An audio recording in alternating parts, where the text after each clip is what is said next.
Today is March 28, 2026. Okay, tomorrow is March 29 on Sunday. Start na ng Holy Week. Ngayon, nandito ako sa Lictong San Isidro Parish Church sa Lictong Rosario, Cavite.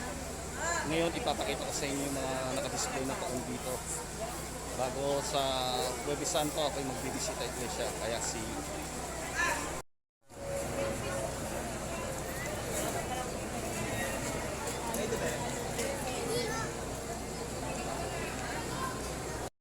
Last Supper, ayan. Last Supper ni Lord Jesus Christ kasama yung mga apostoles niya. Ayan.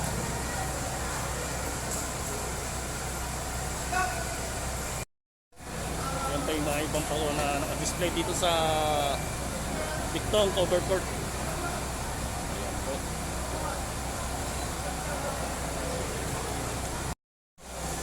Isa-isa ko sa inyo ipapakita yung mga yung mga pukon na naka-display dito. Ipoprocession siya sa Holy Week.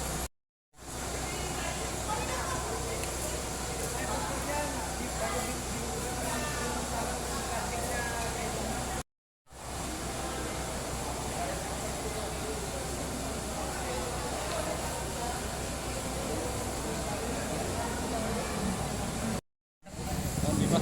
Okay lang po.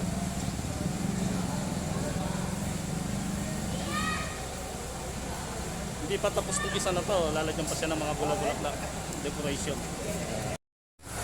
Ayan, yung crucifixion ni Lord Jesus Christ. Yung procession siya, hindi ko alam sa Good Friday, sa Good Friday. Yung La Pieta. Ayan, yung La Pieta.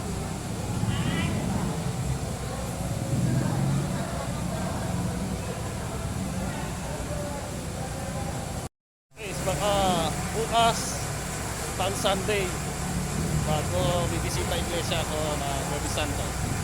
Kaya i-upload ko yung latest vlog ko. Kaya supportahan nyo ako guys. Maraming salamat. God bless you.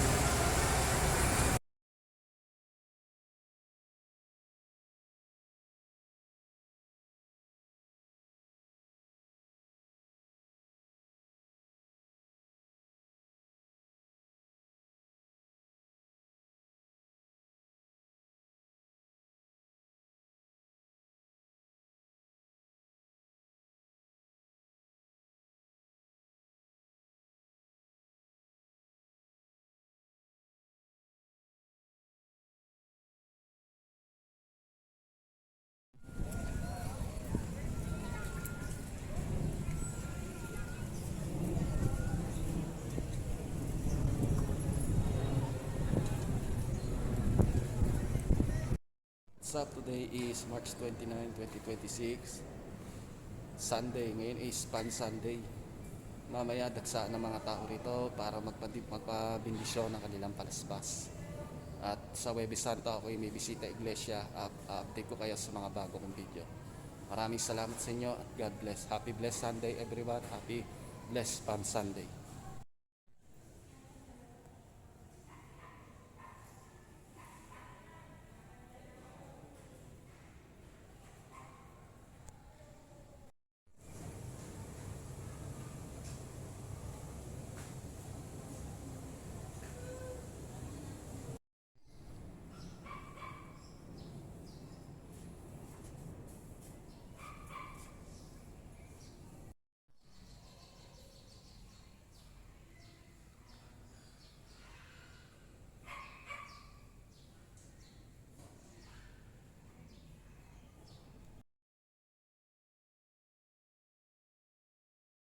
Okay, today is April 2, Monday, Thursday. Nandito ako ngayon sa San Isidro Parish Church sa Lictong Rosario, Cavite. Katatapos ko lang magdasal. Ang next destination ko ay Our Lady of Holy Most Rosary Parish Shrine sa Rosario, Cavite.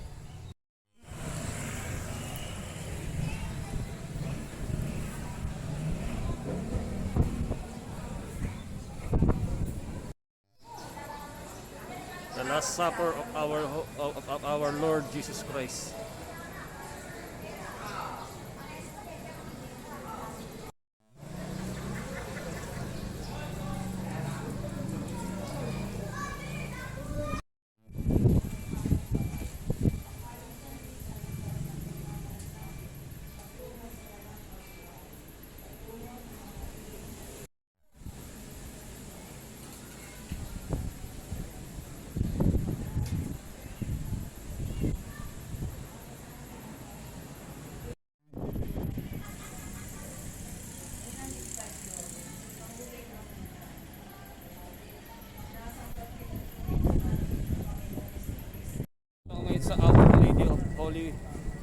Moss Rosary Parish Shrine sa Rosario, Cavite. At katatapos ko lang magdasal at susunod na destination ko ay sa Holy Cross Parish Church sa Noveleta, Cavite. Kaya see you. What's up? Okay, nandito ako sa simbahan ng Our Lady Most Holy Rosary Parish Shrine sa Rosario, Cavite. Ayan yung simbahan niya. Ayan, laksa na yung mga nagbibisita iglesia. Ayan po yung mga nagbibisita iglesia. Laksa na mga tao.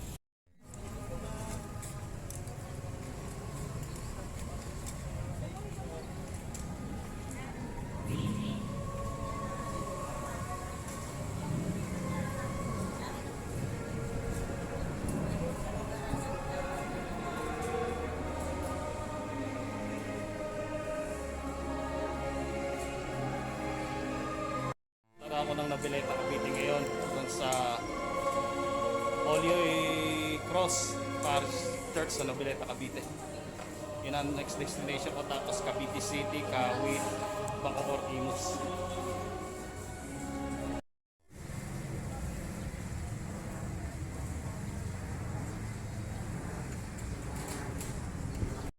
Okay, nandito ngayon sa Holy Cross Parish Church sa Noveleta, Cavite.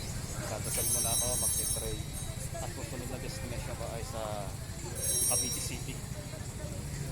Yun ang susunod destination ko bago Kawit, Imus, Bacoor.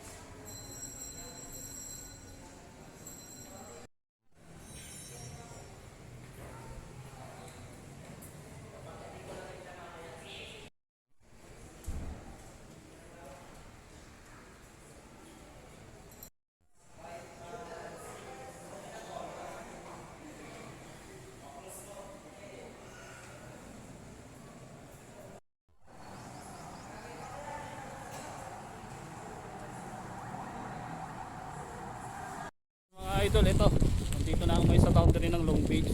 On the way ako ngayon papunta ng pang-apat na simbahan na pupunta ako ay Cavite City.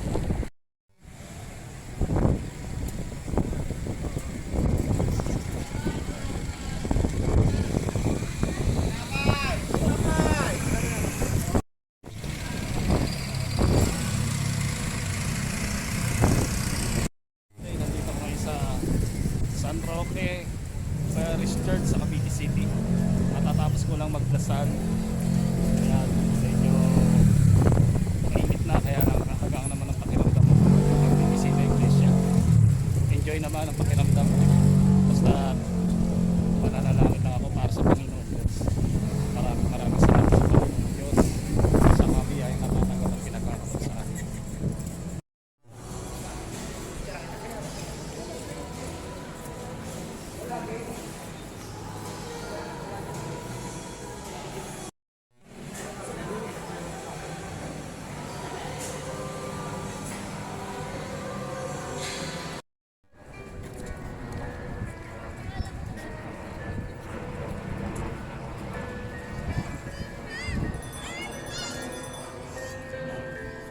What's up? Okay. Nandito ako ngayon sa St. Mary Magdalene Parish Shrine sa Kawit, Cavite. Kararating-rating ko na. Magdadasal muna ako at magpipray.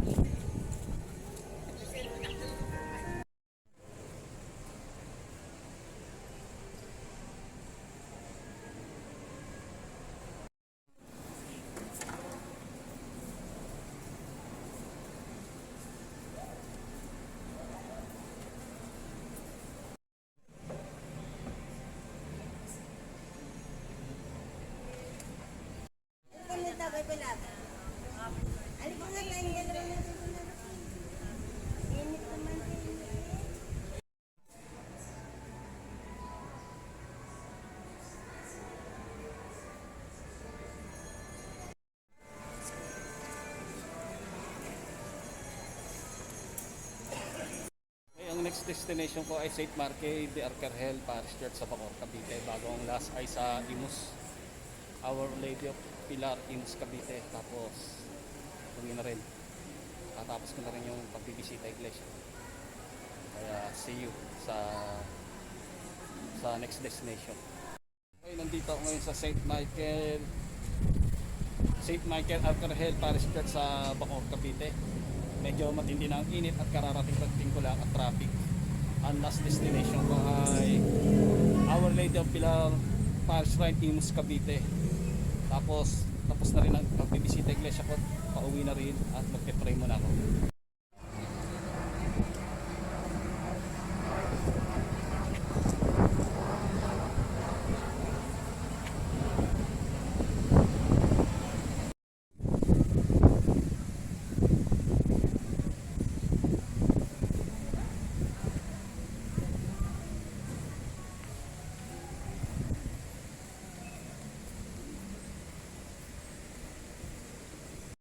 Sa St. Michael Arcangel Parish Church, kaya ako ng Imus.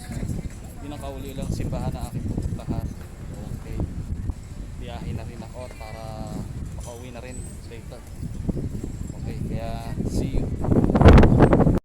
Okay, nandito ako ngayon sa Our Lady of Pilar, Imus Parish Shrine. Okay, ayan, inabot na ako ng kainitan. Medyo daksaan na rin ang mga taong magbibisita iglesia. Pero para sa akin ay tanggal naman tong pagod ko. Ito talaga pinakapanata ko. Okay, magpe-pray muna ako. Tapos mag-pray ay go home na rin.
Imus, patron dito sa Imus, Cavite. Later, pauwi na rin, magpapahinga lang ng konti. Maraming salamat sa Panginoon Diyos. Nakaraos na rin ako sa mga nananatili kaming malakas, hindi nagkakaramdam, nagkakasakit at maraming biyaya o blessing na natatanggap at pinagkakalat at binibigay niya. Maraming salamat po, mahal kong Panginoon Diyos. At natapos din po ako at patnubayan niyo po ako sa aming Panginoon. Maraming salamat po. Okay, maraming salamat mga idol at bye bye na.